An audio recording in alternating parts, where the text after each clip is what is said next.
So back in August, I believe it was August 22nd, we had DC Fandom.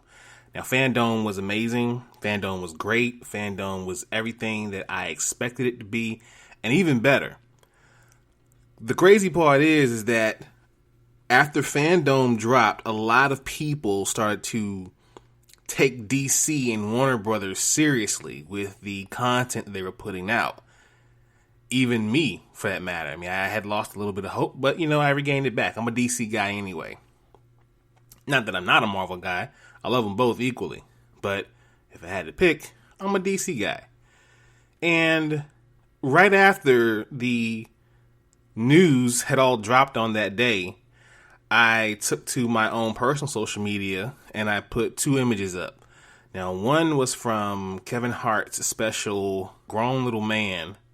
And it's the one where he has the ain't gonna do nothing face. And then the other one was from, I believe, his What Now special when he was doing the joke about, are you done? And I put those two images up side by side with the caption, right now, Marvel and Disney is feeling one of 2 ways. They're either having the face where they ain't gonna do nothing, or they got the face where, okay, are you done? And after this past weekend, I think we all know the answer. Marvel and Disney together. Well, actually not Marvel, but Disney themselves. Disney did what Eric Draven did in The Crow at the very last scene when he grabbed my man and said, I have something for you. I don't want it anymore. 30 hours of pain. Now, they didn't give us 30 hours of pain, but it was all at once and all for you. And here I am to talk about it.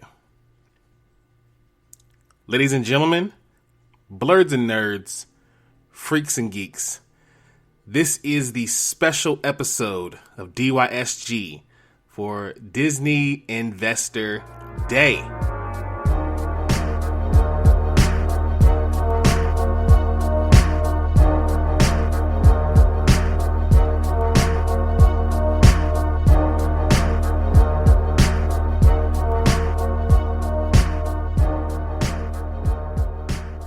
What's going on, people? It is your boy Nix coming back to y'all once again. This is a special episode on the Disney Investor Day special episode. Man, this was a lot. Let's go ahead and get to it. I'm your boy Nix. Thank you for joining me for the first time if you have. And if you're an avid listener, welcome back. This is the show where we talk about everything geek and everything positive as possibly as we can and bring it to y'all in the podcast. Please check us out on Spreaker, Spreaker.com. That's the home team where you can find us there. Also, DYSG is the website. Check us out for all content. Follow us on the social medias, Facebook at DYSGFB, Twitter at DYSG_tweets, Instagram at DoYouSpeakGeek. And you can also find us on YouTube. It's the only place where you can find the Dono and Daddy Show. Please be sure to subscribe, like, Hulk smash that bell for all notifications, and be sure to leave your comments. We want to know what you guys think. Thanks to all subscribers. Thanks to all followers. Let's do this thing. Say it left. Come on! To infinity and beyond! This is the way. Go! Verb, I know what we're gonna do today. I love you 3,000. I am a Jedi, like my father before me. All right, let's go! All right, starting right out the gate, let's talk about the Star Wars content. So, Star Wars started out with the Andor Rogue One prequel series. Disney gave Star Wars fans a glimpse of the long-awaited Cassian Andor series, officially titled Star Wars Andor. The Rogue One prequel will debut on Disney Plus in 2022. Disney also released a quick sizzle reel for the new series, which just began production late last November. Little else is known about the pilot of Andor, other than it takes place before the events of Rogue One. This one is a good series. I think it's going to be very, very intricate and show us just what led up to the uprising in Rogue One. It's going to be interesting to watch Cassian come into his own, and I think this will be a good series for Disney+. Now, another one is a big series, the Obi-Wan Kenobi series. This will take place 10 years after Star Wars Episode 3, Revenge of the Sith, and it will be directed by Deborah Chow. The series is set to begin production in March of 2021, and it is being billed as the rematch of the century. Why, you ask? Because Disney has revealed that the Obi-Wan series on Disney Plus will see the return of Hayden Christensen's Anakin Skywalker, aka Darth Vader. Now, some people are excited about this. Ewan McGregor is definitely excited about it, but a lot of people aren't. And people have their reasons for not being excited about this, because some people thought that Hayden Christensen's take, or I guess his portrayal with the help of Mr. George Lucas, the portrayal of Anakin, aka Darth Vader, was kind of whack. I mean, the guy had to go through so much pain to become one of the most feared entities in the entire galaxy, so I don't see the problem. I'm excited. I can't wait to see this rematch and watch Obi-Wan get them hands from Vader, because I think he's gonna smash him this time. Hopefully, Vader, you will have the high ground. The Acolyte, new Star Wars series. It will take place during the High Republic era. The series will be created by Russian doll creator Leslie Headland, which was announced earlier this year. During the Investor Day presentation, fans got to learn the official title surrounding the series. It will be set in the final days of the High Republic, a timeline that is set to be explored in Star Wars Publishing Initiative very early next year. This one's going to be a pretty good one. Also, a Lando Calrissian series. Lando, not Mando. The Lando Calrissian action series will be directed by Dear White People director Justin Simien. No specific plot details or casting announcements for the upcoming Lando series so far. Billy D. Williams, of course, and Donald Glover have both portrayed the iconic actor. Simien will be the writer, director behind Hulu's Bad Hat Harry film, along with Jay Farrow and Lena Waithe. I don't know who's going to be cast as Lando for this one. If Donald Glover comes back, awesome. If they can lock him down for the series. But we all know, if you're a big, Gambino fan like I am, the guy's way too busy to do anything or dedicate anything. So we'll see what happens. This was the big one for me. Now we have 2 spinoffs coming out of The Mandalorian. We have Rangers of the New Republic and Ahsoka Tano.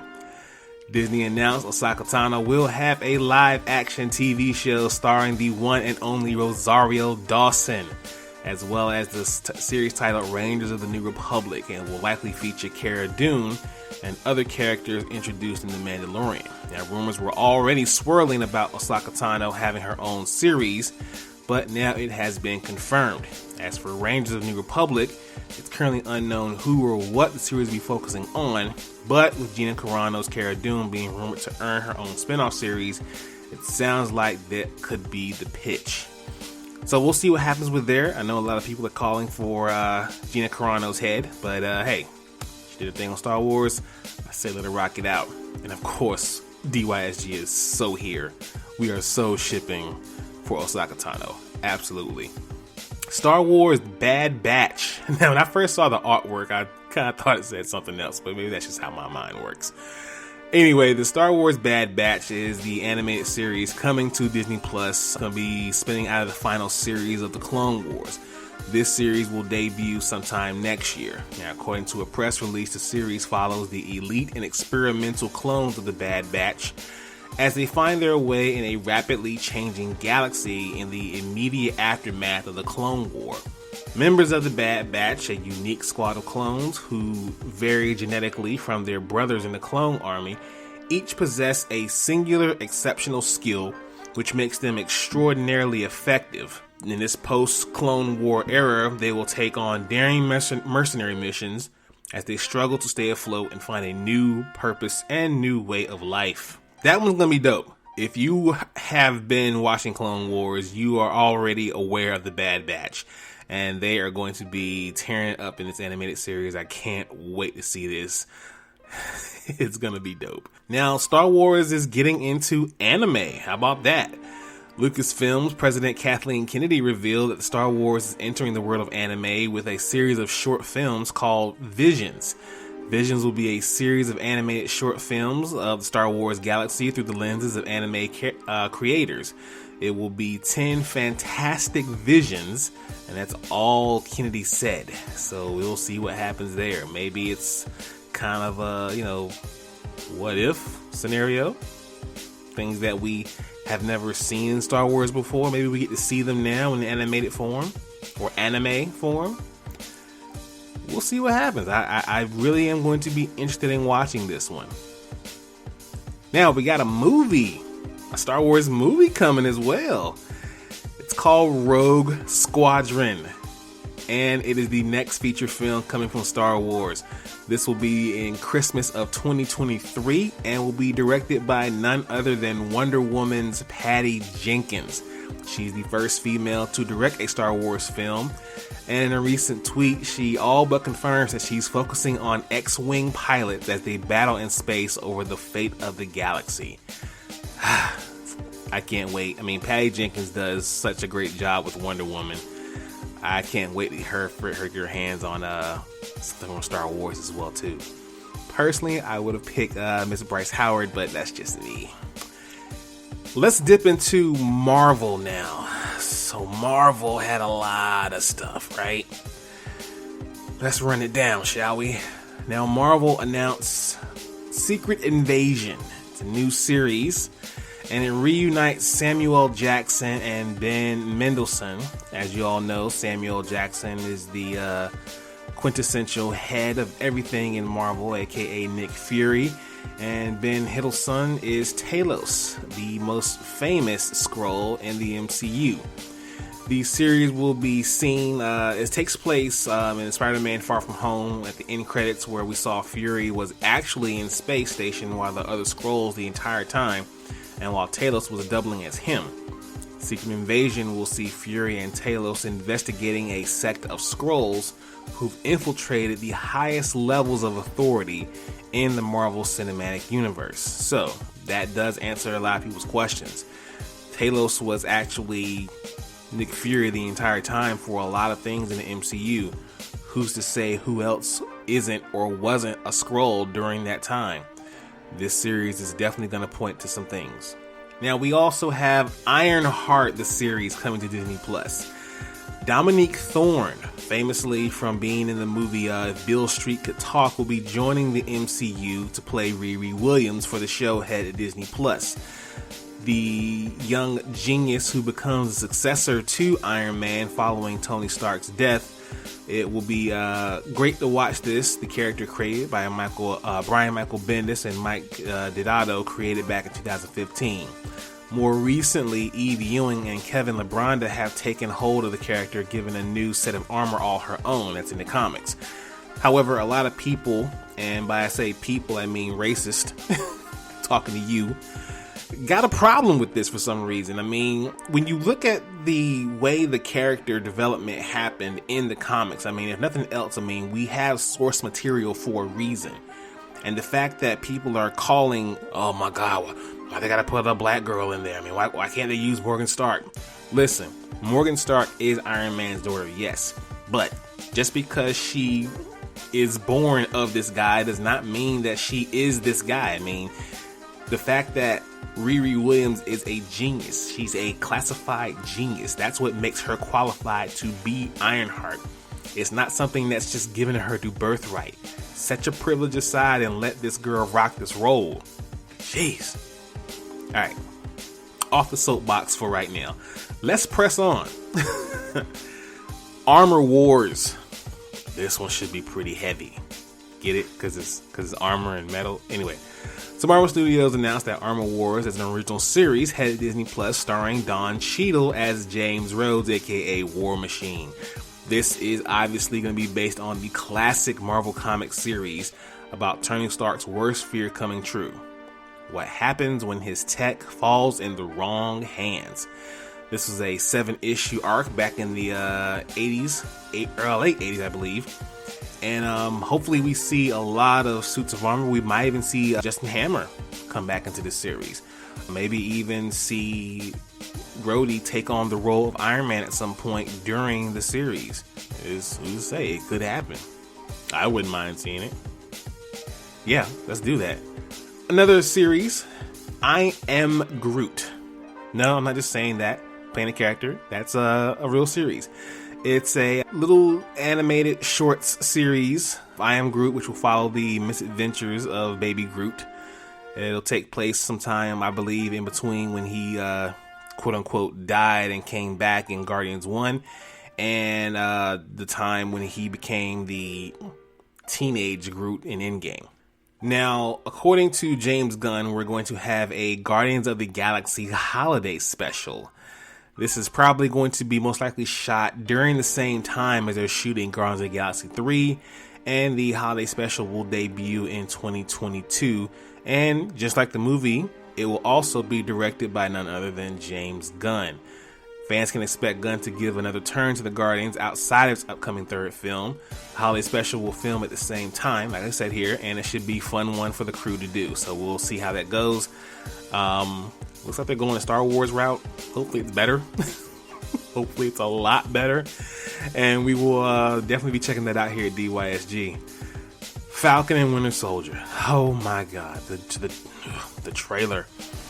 So, they finally gave us a trailer for this thing. It's debuting on March 19th, 2021. Now, this news comes with a trailer, of course, like I said.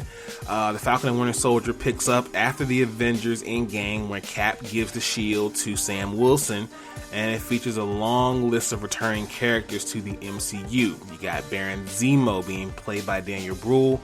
We even have Sharon Carter coming back, being played by Emily Van Camp. We also have a new character, John Walker, aka U.S. Agent, being played by Wyatt Russell.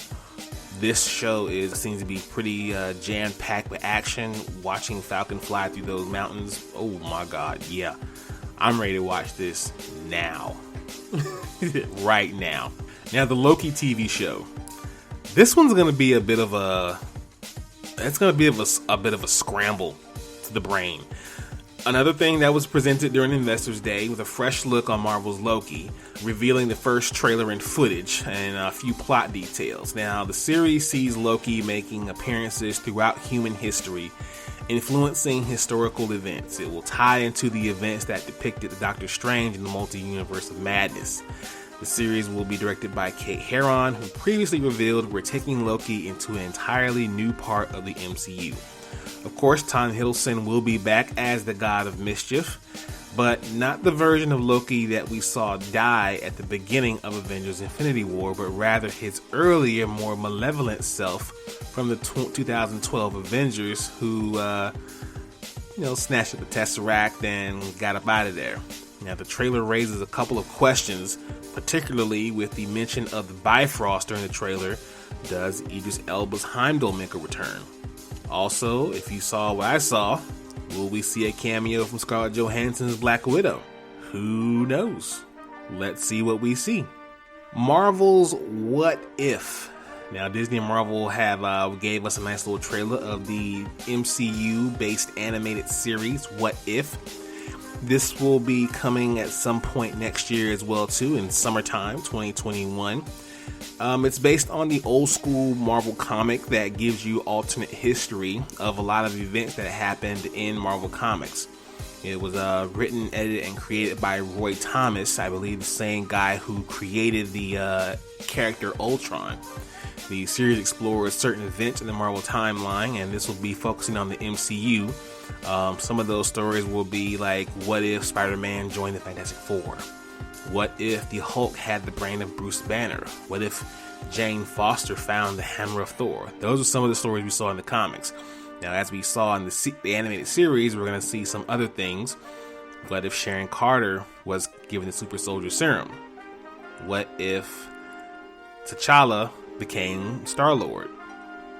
And there are going to be plenty others to see. I hope this series will not let me down. It's Marvel. It's not going to let me down. It's not. We already know this. Now, someone who has finally said, okay, you got me. Tatiana Maslany has confirmed she is definitely playing Jennifer Walters because we're gearing up for the She-Hulk series. And not only is she going to be in the series, but also Tim Roth will be returning to play the Abomination. And Big Green himself, Mark Ruffalo, will be in it to win it to play the Hulk. Now, for me, personally noted, no word on William Hurt or Tim Blake Nelson reprising their roles for the upcoming series. If you know, you know. That's all I'm gonna say. Disney, if you're listening, get them in the show. Give them their roles. Please. Oh man, we got movies. Marvel movies. Fantastic Four. Now, I know a lot of nerds and blurs out there are probably not as excited about this as I am, but the fact that we have the Fantastic Four under the umbrella of the MCU, I think we're gonna get it right this time. Kevin Feige did confirm that we're gonna get a Fantastic Four movie. It's going to be directed by John Watts, the same guy who directed Spider-Man: Homecoming and Far From Home. Now, of course, we all know it was only a matter of time before Marvel began developing Fantastic Four movies, after Disney regained the rights of the characters along with X-Men in the acquisition of 20th Century Fox. And fans have long speculated with Marvel's iconic families how the MCU would get the treatment. We are going to see. And I don't know, I might have a fan cast for y'all. Let me see. We'll skip it. Alright, so we also have a confirmed casting as well too, and a movie title announcement. We have Ant-Man and the Wasp: Quantumania. Sounds like something from the brain of Vincent McMahon. But anyway, if it was, it'd be better here anyway in Marvel's hands. Kevin Feige officially confirmed during the Disney Investors Day that we will get a third film from the Ant-Man franchise called Quantumania. It will see the return of Paul Rudd, Evangeline Lilly, Michael Douglas, Michelle Pfeiffer, and we will also have the villain Kang the Conqueror, played by none other than Jonathan Majors of Lovecraft Country fame. It also has reports that Catherine Newton will join the fold as Rudd's daughter Cassie Lane. A release date has not been confirmed, though Peyton Reed, the director of the last two installments, will be back in the director's chair. I'm hyped for this one. I mean, the fact that we got Kang coming to the MCU, possibly being the new big bad to fill in for Thanos, yo, I can't wait. Or maybe he's not the big bad. Maybe we're not getting the whole full 10-year gear like we did before. Who knows? But if this is a sign of things to come, strap me in and take my money. Absolutely. Now, Captain Marvel 2 is going to bring all the chips to the table. Disney has confirmed that both Iman Vellani's Miss Marvel and Tiana Paris' Monica Rambeau will appear in Captain Marvel 2 alongside Captain Marvel herself, Miss Brie Larson. Captain Marvel 2 will be forging new ties in the MCU movies and comparing and the companion series from Disney Plus. So of course we know that Miss Marvel is getting her own show. Neither character's role is surprising, given that both are inspired by Carol Danvers' comics. In the comics, take up the Miss Marvel and Captain Marvel's names, respectively. Captain Marvel 2 will feature Brie Larson reprising her lead role, and Candyman's Nia DaCosta is directing the sequel. This one's going to be dope. Like I said, they're bringing all the chips to the table, and I can't wait. Next, we got Doctor Strange in the Multiverse of Madness. Disney provided new details on this film, scheduled to come at some point in 2022, I believe March 25th. And it looks like not only is this going to be tied to the WandaVision series, but it's also going to be tied with the Spider-Man 3 film as well. Spider-Man 3's Sam Raimi will be directing this, as well we will see the return of Benedict Cumberbatch, Chiwetel Ejiofor, Rachel McAdams, and Benedict Wong, all reprising their respective roles in the MCU film. The sequel will see the Sorcerer Supreme team up with his Avengers Infinity War and Endgame teammate Scarlet Witch, once again played by Elizabeth Olsen, as he encounters the horrors and perils of the multiverse. This is also going to be tied to Spider-Man 3. As we said, Olsen is currently in London filming the Multiverse of Madness and will be joining production soon by Itaichi Gomez, who will be playing America Chavez. Can't wait to see that one.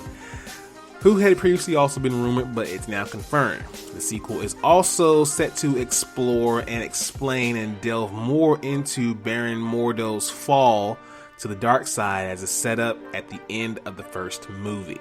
We also have Thor: Love and Thunder. Christian Bale's character has now been confirmed as Gore the God Butcher. Following the reports from earlier this year, we now know that Christian Bale has joined Thor as Gore the God Butcher. While fans might not be entirely surprised by the casting confirmation, they'll likely have no idea who Bale will be playing, but now we all know. Natalie Portman's Jane Foster has no surprise that she will be taking on the mantle of Thor in this film.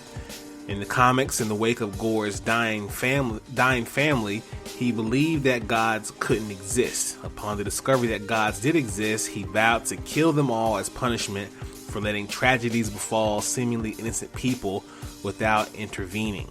In addition to Bale, Chris Pratt Star-Lord and Jamie Alexander's Lady Sif will also return for Thor 4. And the final news we have here from Marvel is that Kevin Feige has definitely addressed the biggest question surrounding Black Panther 2. Marvel will not be recasting the role of T'Challa in respect to the late Chadwick Boseman. Instead, the Black Panther series will expand to spotlight other characters using the braiding world of Wakanda. Ryan Coogler remains attached to Black Panther 2, but the sequel's release date has been pushed back to July 8th, 2022. I don't necessarily... I respect the decision, but at the same time, I don't know. I kind of just... It's kind of like saying, yeah, man, like Batman is just a mask. Anybody can be Batman. Anybody can be Spider-Man. Anybody can be Black Panther, just a mantle. No. We all know Batman is Bruce Wayne. Spider-Man is Peter Parker or Miles Morales, depending on who you're talking to. And T'Challa is the Black Panther. That's just how that works. But, I don't know. I guess we'll see how Disney does this. Hopefully it'll still be dope. I'm going to take a quick little break here from this special episode of DYSG covering everything from the Disney Investor Day. We'll be right back with more DYSG.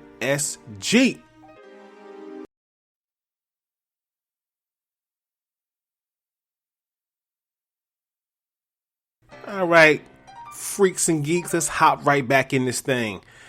Here's the stuff from Disney and everything else. Now we have Pinocchio on Disney Plus and other live action adaptations. Disney confirmed during the investors call that Robert Zemeckis will be making a live action remake of Pinocchio to debut on Disney Plus rather than in theaters.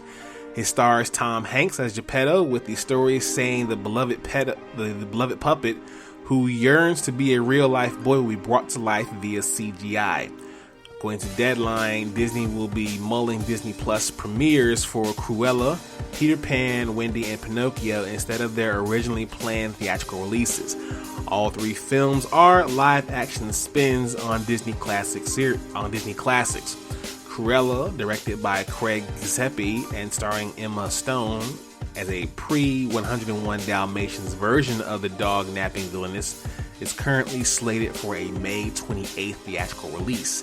Peter Pan and Wendy is a live-action remake of the studio's 1953 film that will be directed by David Lowery and starring Yara Shahidi as Tinkerbell. Raya and the Last Dragon rollout plan. Now, when I saw this film, I was like, oh, The Last Dragon? Bruce Leroy? Show enough? Nah. But it is going to be an animated film. It looks beautiful, by the way. But it will debut on March 5th in theaters and on Disney Plus, however, with premiere access. But further details include more about a magical, mythical, self-depreciating named Susie, a thieving toddler Noi with her band of Ongs, the street-savvy entrepreneur Born, and a formidable giant Tongue. This should be an interesting film, to say the least. Now, Indiana Jones 5 is in pre-production. I don't know who's actually out here still asking for Indiana Jones films, but hey, here we are. It is on track for July 2022 with a release, with pre-production currently underway. The news was reiterated by Lucasfilm's boss Kathleen Kennedy during the Disney Investors Day. Ford vs. Ferrari and Logan director James Mangold remains on board to helm the film, and Harrison Ford is naturally returning as Indy himself to conclude the iconic character's journey. Hopefully this is the last one. I mean, Raiders was what, 81? I want to say 81, 82, and here we are here we are going to get a fifth film in 2022. Jeez, Harrison Ford, you've had a hell of a run, sir. Hats off to you. We also have Encanto, new Disney film, animated film announced. The film will reveal its 60th feature film called Encanto. The upcoming animated musical comedy will be released in fall 2021. In a brief synopsis, Encanto takes you to Colombia, where a magical family lives in a magical home. The film is directed by Brian Howard and Jared Bush, co-directed and co-written by Charisse Castro-Smith. Encanto's music will be written by none other than the prolific Lin-Manuel Miranda. The guy did Hamilton. He did Moana. Let's let him have it. Yeah, right? Okay, Pixar has a prequel lined up for Toy Story called Lightyear. They announced a new animated film called Lightyear, one connected to the Buzz Lightyear. It is described as an origin story for Buzz Lightyear, the person, not the action figure we have grown to love, and charting his rise from test pilot to space ranger.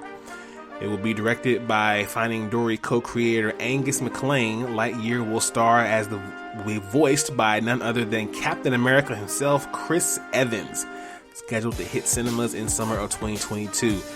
Hey, I mean, you couldn't pick a nicer guy. I mean, it's Chris Evans. I mean, yeah, I'm with that one. I'm with it. Now, in addition to the recently announced comic series from Marvel, FX has announced a brand new Alien TV series that is helmed by Fargo and Legion's Noah Hawley. It is set in a not so distant future and will be the first Alien story set on Earth, and Hawley will be working with director Ridley Scott. It also will blend both the timeless horror of the first Alien film with the non-stop action of the second, and it's going to be a crazy, scary thrill ride that will blow people back in their seats. Yeah, I'm here for it, man. I'm all about some Alien, man. Absolutely. Let's get this going right now. We also have a few others animated series coming to Disney Plus. Tiana and Moana will be coming as well too. Disney has announced that Tiana from Princess and the Frog fame and Moana will be getting their own respective Disney streaming series coming to the streaming service. Princess Tiana will be back for all new stories in a long-form musical comedy. The series is titled Tiana. Of course, Moana will also be shown as well too. No words on kind of what the show's gonna be about, but I'm pretty sure they're in the same vein. Also, y'all, we got a buffet of other Disney properties as well too. Let's go ahead and run down these real quickly. We got a Baymax series that will focus on Baymax's original protocol, which is to be a nurse robot. After all, the healthcare element hasn't been explored as well as it probably could in the past. There will be a patient in the series that the friendly, caring robot will try to help. So the story potentially could branch out in all sorts of interesting ways going forward. There will probably be some supercharged heroics too, so don't worry about that. Zootopia Plus will explore the minor character of Flash the Sloth and will be released on Disney Plus in 2022. I mean, don't get me wrong, that was a cool little part of Zootopia, but if you're giving me a series about Flash, you better have him speak a little faster, or else I'm checking out after episode 2, I can tell you that. In a first-of-its-kind collaboration, Disney Animation and Pan-African entertainment company Koalji are teaming up to create an all-new science fiction series for Disney Plus, Oaju. It will debut on Disney Plus in 2022. Now, if you have a chance, check this out. It looks beautiful. The Mighty Ducks, the Game Changers, will continue the legacy of hockey's finest fouls and will pick up right where the films left off. Furthermore, Emilio Estevez will be returning as Coach Gordon Bombay, and Lauren Graham will also be, quote-unquote, joining the flock. Way to pun that up there, Chauncey. Turner and Hooch will also arrive on Disney Plus and will star Josh Peck in the main role made famous by Tom Hanks. Big Shot is an original concept by David E. Kelly and is the celebration of girl power set in the world of high school basketball. It will star John Stamos as a coach from NCAA and will feature Yvette Nicole Brown and Jesseline Gilsib. And Yvette Nicole Brown's in the movie. I'm watching it. That's all that is. She's one of my favorite people in the whole world. Absolutely watching it. Plus, it's Uncle Jesse. Who's not going to watch that? Swiss Family Robinson will also be at Disney Plus and will be a reimagining of the classic tale, and is a collaboration between Ronald Moore and John Chu. So we'll see how that looks. Percy Jackson and the Olympians is one of the most popular book series in the world, and will also be coming to Disney Plus as a new series. We all knew this, and we are looking forward to that here at DYSG. We got Hocus Pocus 2 also being announced, directed by Adam Shankman. Zac Efron will star in a modern take of the hilarious 80s comedy 3 Men and a Baby. That's coming to a Disney Plus in 2022. A Cheaper by the Dozen movie will be a reimagining of the hit comedy from Blackish producer Kenya Barris and will be hitting Disney Plus in 2022 and is set to be starring Gabrielle Union. There will be a live-action film franchise of Diary of the Wimpy Kid come to Disney Plus next year, and a new animated film is also on the way. The Ice Age Adventures of Buck Wild is the newest entry in the Ice Age franchise. Jesus, that's a big franchise. Ice Age has been going on forever. It's almost like they're trying to break the record of Land Before Time. Anyway, it starts prankster possum brother Crash and Eddie and swashbuckling weasel Buck, voiced by Simon Pegg. It will be coming to Disney Plus in 2022. Night at the Museum is also coming to Disney Plus as an animated film. Sean Levy will be directing. That's also next year. Dwayne "The Rock" Johnson, Emily Blunt, Edgar Ramirez, Jack Whitehall, Jesse Plemons, and Paul Giamatti will star in Jungle Cruise, coming to theaters July 2021. A prequel to the live-action Lion King is also in development from Barry Jenkins. Hans Zimmer, Pharrell Williams, and Nicholas Petrell will provide the music. So, it's going to be good music. Let's hope it's also a good movie.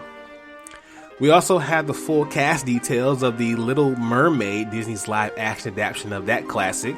It will star Halle Bailey, not Halle Berry, Halle Bailey as her Ariel, Daveed Diggs as Sebastian, Javier Bardem as King Triton, Jacob Tremblay as Flounder, Melissa McCarthy as Ursula, Jonah Howard King as Prince Eric, and Awkwafina as Scuttle. That's going to be hilarious to hear her as Scuttle. That's going to be hilarious. I cannot wait. Chip and Dale, the Rescue Rangers, are returning in a hybrid live-action animated feature called Chip and Dale Rescue Rangers, directed by Avika Schaefer. It will be voiced by none other than John Mulaney and Andy Samberg. My son is going to love that. It's going to be hilarious. Disenchanted, a sequel to Enchanted, will stream exclusively on Disney Plus and will have Amy Adams returning as Giselle. And finally, Sister Act 3 is in development, and Whoopi Goldberg will be returning to star and produce the film alongside Tyler Perry. Ladies and gentlemen, there you have it. And I can almost promise you that probably wasn't everything that they announced, but Disney gave you a lot of stuff to look forward to. And as someone who is insanely sick of this pandemic that we're in, I want to personally thank Disney for doing their part to at least keep us entertained while we're in the house. So thank you, Disney. Thank you, Marvel. Thank you, Fox. Thank you, Nat Geo. Thanks to everyone at Disney for doing their part to keep us entertained while we're all in-house together. I am Nix. I'm gonna get out of here. But first, I want to thank y'all so much for listening. Thank you for the subscribers. Thank you for the listeners. Thank you for liking this show. Thank you for following this show. I love y'all out there, just so y'all know that. Please be sure to subscribe to the content, follow the content. Hit us up on DYSGgeek.com when you get a chance. Follow us on social medias, Facebook, Instagram, Twitter. Hit that YouTube page, like and subscribe. And as always, people, live to play to win to live. I speak geek. Do you speak geek?